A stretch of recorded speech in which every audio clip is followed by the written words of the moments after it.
te à l'élo. Baleki bandeko basioneka. D'ailleurs, pour votre information, j'ai eu la curiosité. En tout cas, c'est là m'engage. J'ai eu la curiosité à Hollanda. Bassignon sur la terre en Congo. Il n'y a aucune prédicatrice. Moté à Zahanate. Ce sont des femmes courageuses. Ce sont des femmes Oyo Balongo Lissoni.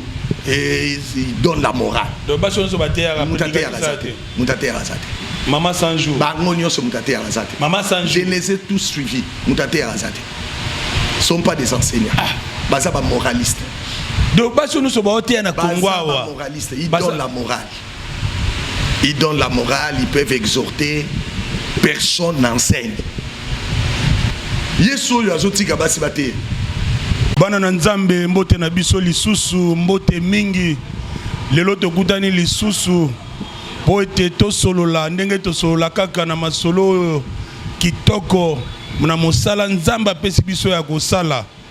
Tozana esengo lisusu makasi esengo eleki lisusu.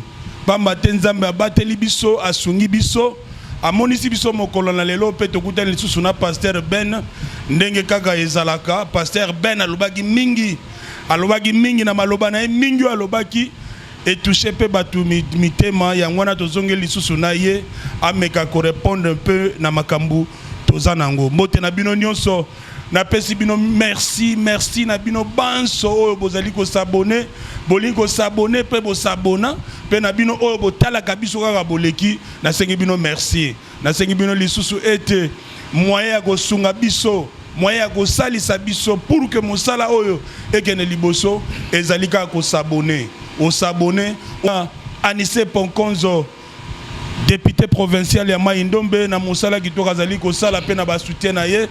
Merci na prophète Charles Taïla bino banso. Merci mingi na nzambe mokonzi zali ko sunga biso. Merci na ba partenaire nyonso na bo sanité yonde yo osamo bien la valeur en temps pour le nombre d'années. Bobo Mboba directeur chef à protocole ya chef de l'état na PCL Susumbote bisika azali pe na lobi susu merci na tata mokonzi na o nyonso asali pe na ndenga kanisi biso bana ngaba mombele yoloko kanisela mwana na biso ndeko na biso yaya na biso pa na biso Bobo Mboba. Bonjour prophète. Bonjour papa journaliste. Nabanzi Kimi ezali. En tout cas Kimi ezali Samba Zobatela. To prometaki bato balandaka biso na YouTube que to okuta na poto sola likambu ya soki mwasi akoki koteya to prometaki bango mais vu ndenge omemelaki débat epesi ba réaction ebele bato ebele bamituni ba question sur yango tozonge lisusu na tina ya bolandisama na manaka na biso ya lelo tosolola lisusu toyeba pamba te yo lobaki ke église zalinda assemblée de saints les autres oyebi bango te mais question nanga liboso ezali boye oyebi prière à notre père nayebi écriture à notre père sokotel na Matthieu 6 okomona écriture wana comment Jésus a enseigné à ses disciples comment prier nayebi yango très bien. Donc, notre père. Non. Au notre père est sa récitation. Hein, papa journaliste, notre père est sa récitation. Notre père, la récitation, notre père, c'est un enseignement. Parce que mon Seigneur, apprends-nous, enseigne-nous comment nous devons prier. Donc, notre père, rubrique Nyonso, c'est tout un enseignement. Donc, on a un séminaire Mobimba, qu'on soit kaka liloba moko, il y a notre père wana pour nous côté abat. Si vous avez sambela notre père, moni na vandi boy na sambela na bandi notre père qui est aux cieux, que ton nom soit sanctifié, je répète ça 3, 4 fois, 5 fois. Et ça prière était. Voilà, aux na erreur, batunyo so basala prière à notre père local la récitation. Bazan erreur eza esikanini erreur eza c'est que batu bazo comprendre que makambo nzambe bandi na bisote. Le chemin de Dieu c'est un sentier est un chemin tracé par les pattes des pieds. les plantes des pieds, pardon. Alors, elingi koloba ke soko moni nzela na kati ya zamba, c'est que batu musu balega ki avant yo. Cet évangile avait été déjà prêché avant nous. Biso toza bato liboso. Donc il y a eu des précurseurs. Est-ce que parmi les précurseurs, bwana bato yo bomona ki quelque part réunis en train de réciter la prière à notre Père, vous ne les verrez pas. Donc ces gens-là, bangonde ba comprena qui c'est que Jésus avait dit. Et bazwa ki ngolo là enseignement. Et c'est ce que nous enseignons. Donc notre Père, c'est un enseignement, c'est la prière. Et sa prière, c'est un enseignement. Bref, ça que mon côté n'a pas commis à ça la prière ou à notre Père. Et ça enseignement n'a sens. Et ça enseignement, ça dit Jésus étant prophète. Parce que Jésus, il est moko à la qui peut prophète. Un prophète, il a un langage.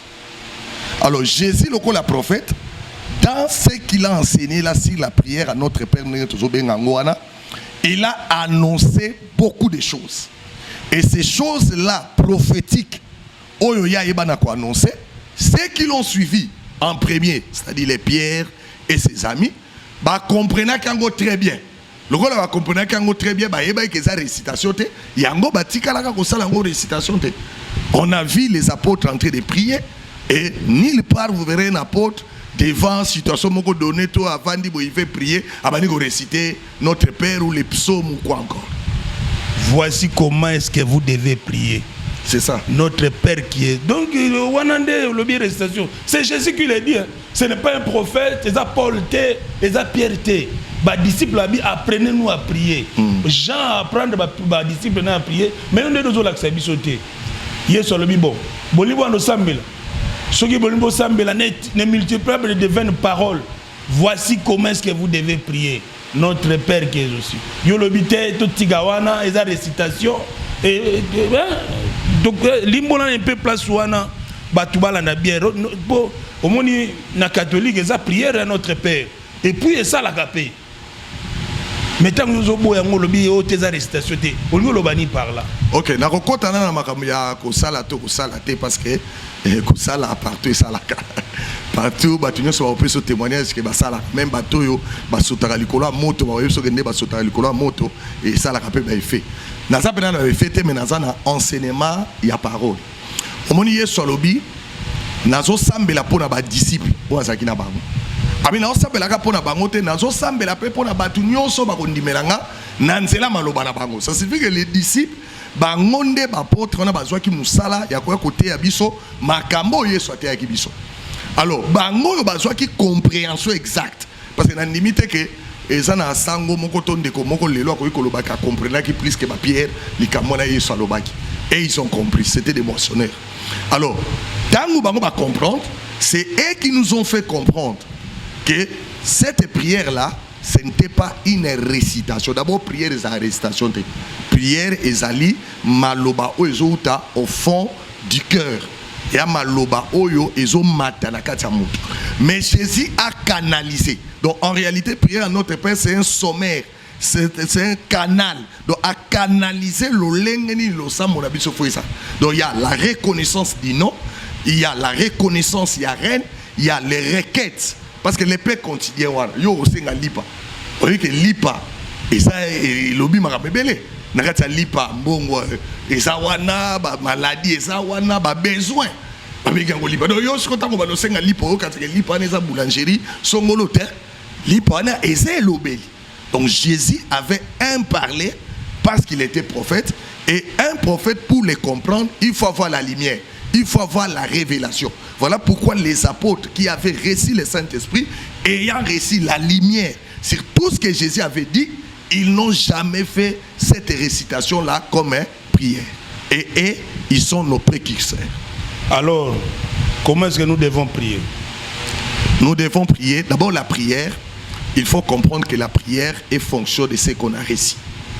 Parce que la Bible dit comment on invoquera Dieu si on l'a pas entendu. C'est le problème de il faut avoir entendu parler de Dieu. Donc le sambo est où tu as d'abord nalité. Quand quelqu'un est enseigné, quand quelqu'un reçoit la parole, cette parole-là en lui fera que moto à faire sortir son identité intérieure. Abimisa le sambo. C'est pourquoi n'a insisté que ce qui était à Moutayoka qui est mabe, c'est que même le sambo ne peut pas mabe. Donc quand l'enseignement est mabe, c'est que le sambo peut pas mabe. Mais si l'enseignement est correct, le sambo peut pas correct parce que la prière est fonction de l'enseignement. Prophète, nous avons une interprétation de différentes manières. Tous les catholiques ont une interprétation na bango, les kimbangistes ont une interprétation na bango, les musulmans ont une bango. Bino pe bozana oya bino. Si oya bino nde monisa mi ya malam kolega ba église de réveil, interprétation na bino nde ya malam. Bon, tolobité par rapport ya kokumisa biso. Parce que c'est Jésus-Christ. Je crois Dieu en donnant les Écritures, en envoyant les prophètes, il a rendu témoignage de son fils. Le problème c'est de suivre ce qui est écrit. Ce qui est écrit avait déjà été interprété. Donc problème dans un lelo et c'est ngeli batay nyonso ya ba masanga nyonso. Musulman parce que tout ça référence mon côté mais la zone n'a pas référence la Bible. Il faut que les écritures et ça lokola ndoto mon mutsora su ndoto il faut limbo lango. Alors les écritures et ça lokola ba ndoto alors oyo bayoka kango liboso les apôtres notamment ont eu souhait d'interpréter. Nani ayaki na makambo église de Saint awa na Congo. Bon, et ça nani pensate parce que mon évangile il faut tala. Tant évangile est outi na Jérusalem ndenge na lobi, sango mala mone koma ko panzana. Na ko panzana nango et ke na bamboke belé. Et comme eli biso pe na Congo, na information na nga na zanango, na biso ke to na batata na biso o batei biso notamment dans le bien-aimé Kalo Kabund qui est docteur, il y a pasteur Brino, Zamo Ebele. Bandeko Bate Biso.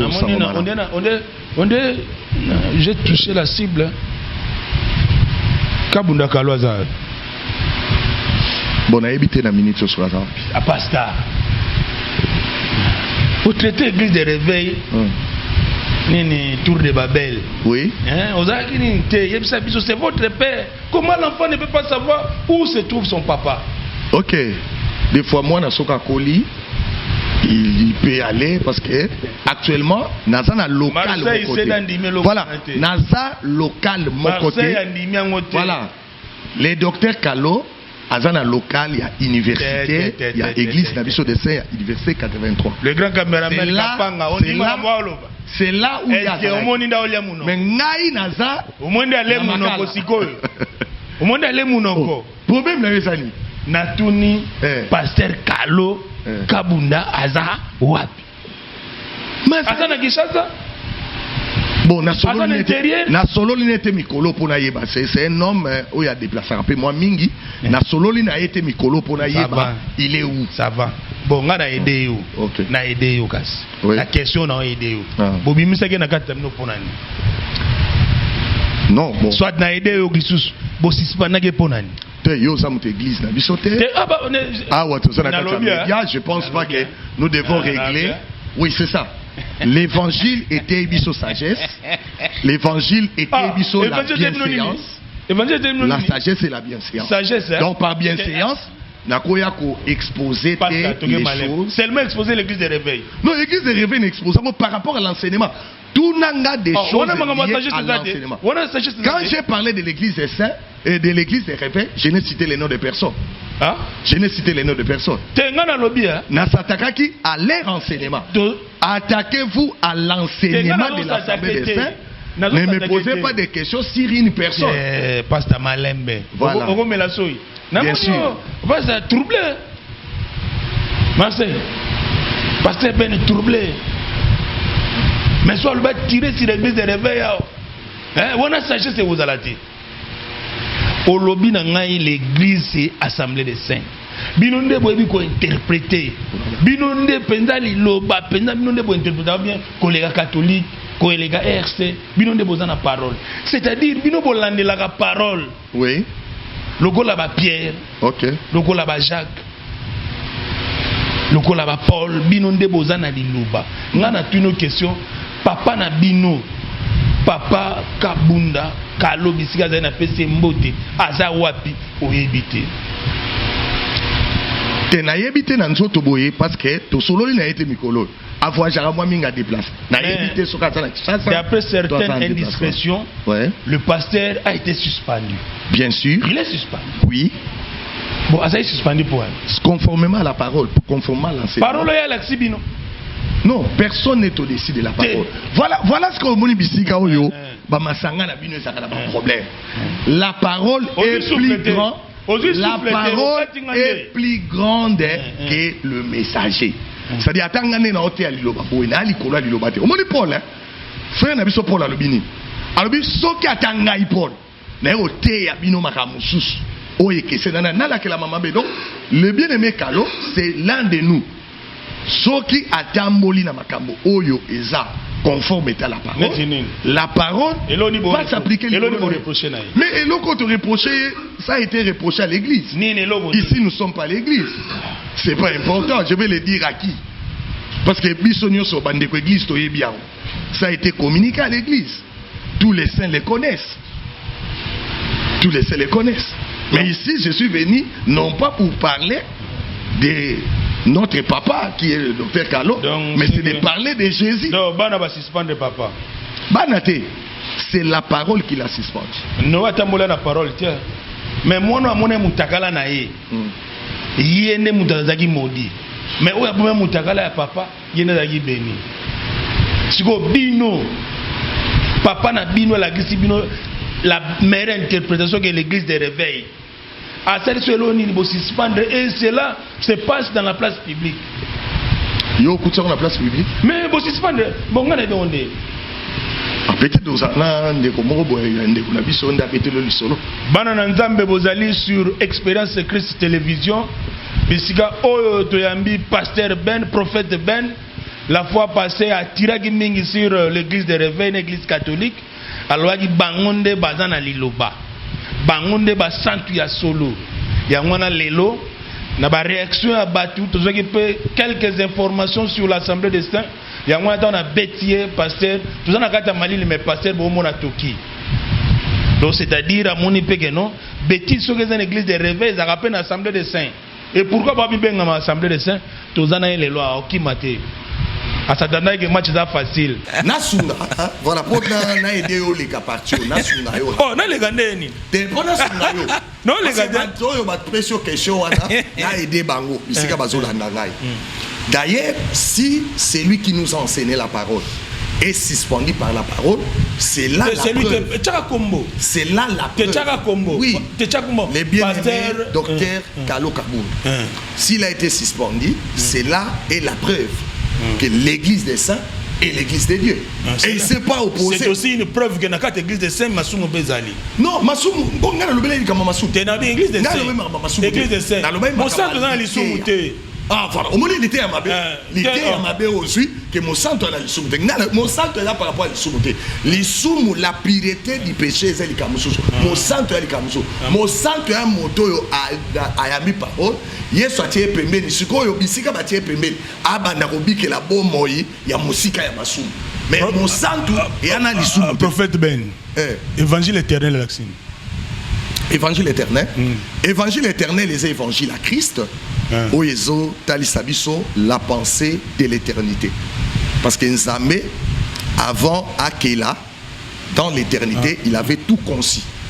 Alors, ce qu'il a conçu là, c'est ce qu'il a annoncé dans Zélaba. Donc, déjà, ils allaient penser à l'éternité.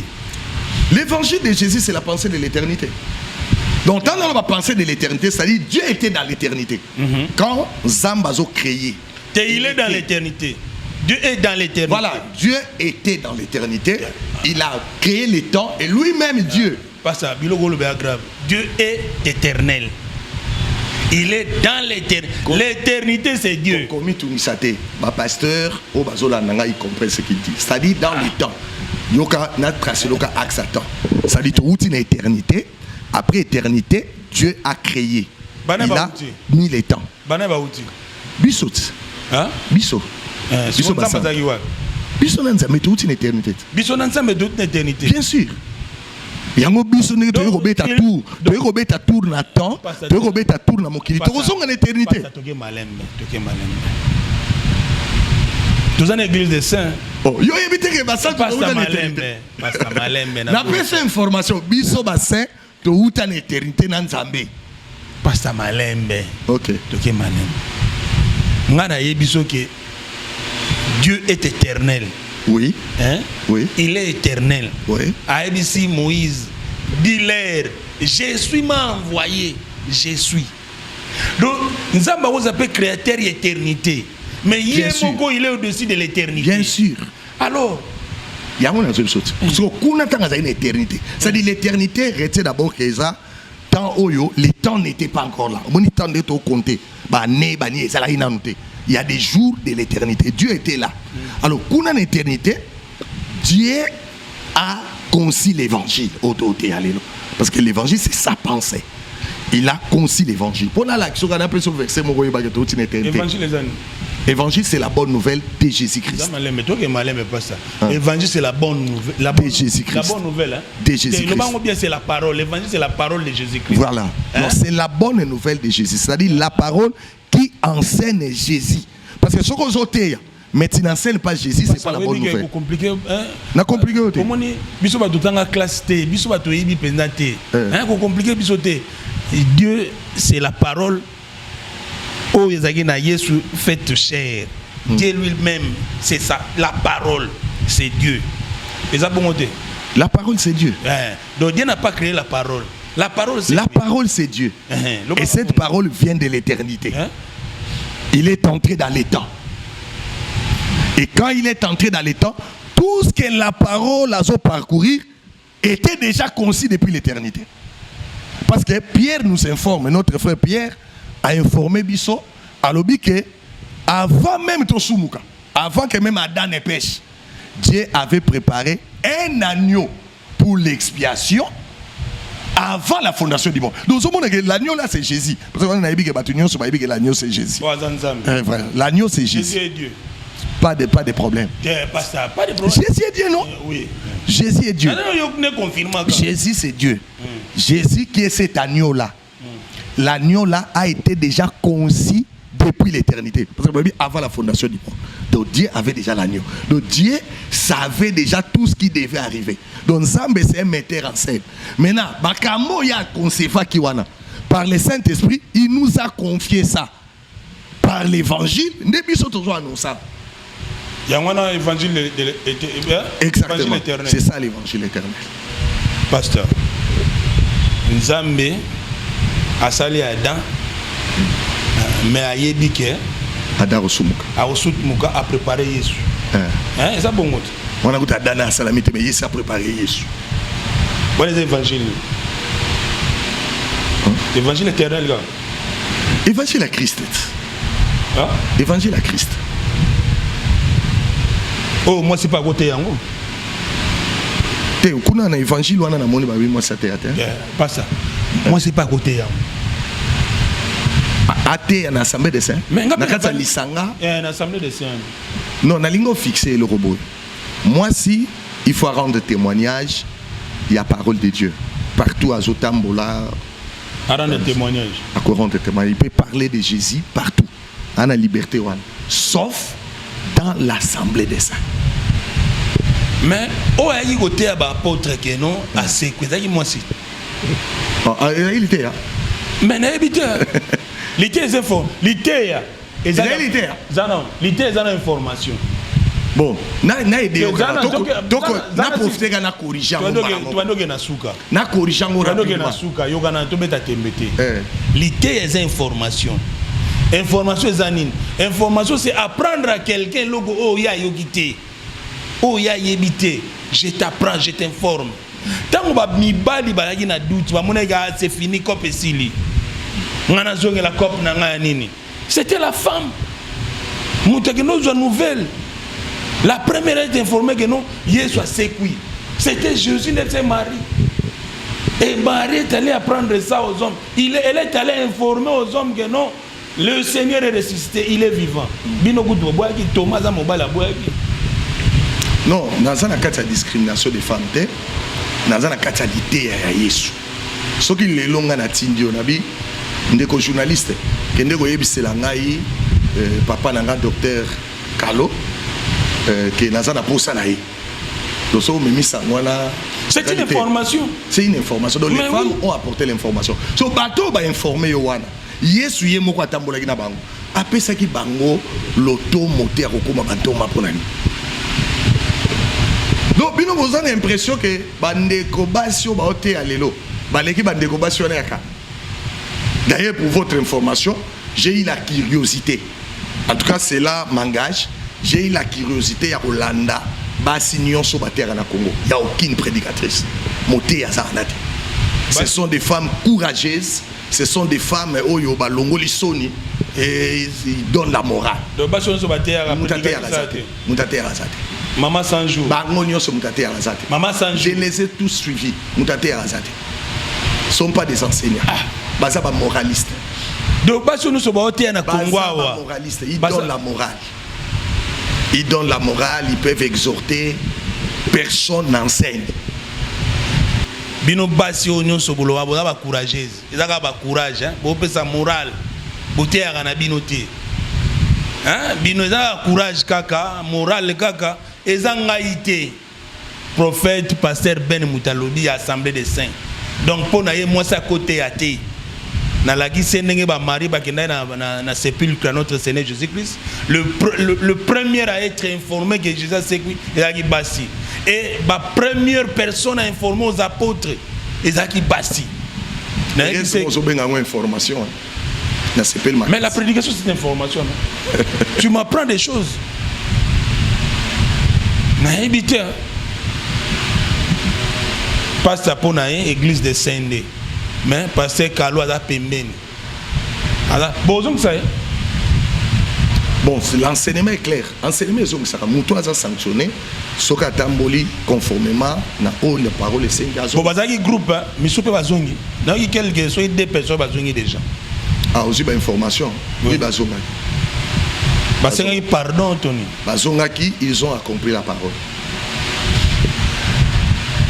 Basta Joao na Paris. Mbote Yangwana, César Masenga na Luanda, Dr. Gier Kimbangi na Luanda, Yabino Yangwana, le jeune entrepreneur Hervé Ligova, na maison na LGV, na Pesio Bambote Belé Nzamba Pambola yo pasungayo, okene liboso, na Bosanité Anissé Pokonzo, je te salue, la professeure à la craie propre. Esther Ngombo, Chantal Chilanda, Nabo Sanité Macombor, applaudi par les anges du ciel, injurié par les insectes sur la terre. Pasteur, est-ce que vous l'avez dit? Bon, na pesi liloba nanga na circonstance oyo. Na kanisa ki bandeko ya église des réveils, bazaki na badak to ba reproche moko ya kosala biso. Par rapport à l'ité à Nabango ou biso toté les melaki. Mais na moni que bandimi que bazana ere, bandimi que baza tout les babel parce que au lieu ba réagir par rapport à l'ité à Nabango, bango ba ke réagir par rapport à ces choses qui se sont passées dans l'église des saints. Oyo et respecter qu'enseignement. T'es pas ça. Oyo et respecter la voix. Au moins réaction na bango za po bino bo ba sant. Yo mo le roi bino bo ba sant. Et que na kat na bino mabeza l'ité. Te yango tenga na te yaki. Parce que dans le groupe aye sukutu moyibi azalaki passe au pesa maman mbote te. OK na pesi basantu nyoso mbote ya mokili mobimba na bosanité pe oyangai Genis mama Karline Baseva Mayala zamba pambole mingi na bana nyoso na pesi batata na nga nyoso mbote o bateyi biso sango malam sika bazolanda nga bambote mingi tozala batata o ba église des saints. Maintenant, dans les réalités, il y a l'église des saints. Il y a pas Pierre. Écuménisme, pas mis à terre. Écuménisme, bon, écuménisme, ils ont tout des babel moussous. Écuménisme, tout des babel. On a bitoto. Bah, sanisa. Donc, nous pouvons s'engager dans l'église de. Tout le s'engager la ligne, papa. Et l'eau peut s'engager, c'est la parole. Nous aussi, nous s'engager. Si vous avez ensemble dans le stade des martyrs, pour prier pour nous. Pour prier pour nous. Pour prier nani. Yesu. Yesu wapi? Yesu Masia, oh, mwana mama Maria. Oh, akufa ki ne kuruze. Paul akebisa biso. Abibo keba. Soki ba ekote abino Yesu mususu. O biso tote ya. Yesu mususu azate. Yesu azali. Mwana mama Maria. Yo azali de mwana mama Maria Yesu. 2 Corinthiens 11. Te mwana mama Maria za Yesu te. Yesu ya mwana mama Maria. O akufa na ngoma Golgotha. Qu'est-ce Yesu ya? O ase mais Yesu mususu pas azali. O wa. O ba tu mususu ba ote. Bana ba ote. Yesu yo azotika basi bate. Tokutani mokolo ezali koya nzambe apambola bino nzambe apambola République démocratique du Congo na ba difficulté no soza se retrouver toyebi ete tokolonga bitumba oyo botika la malamu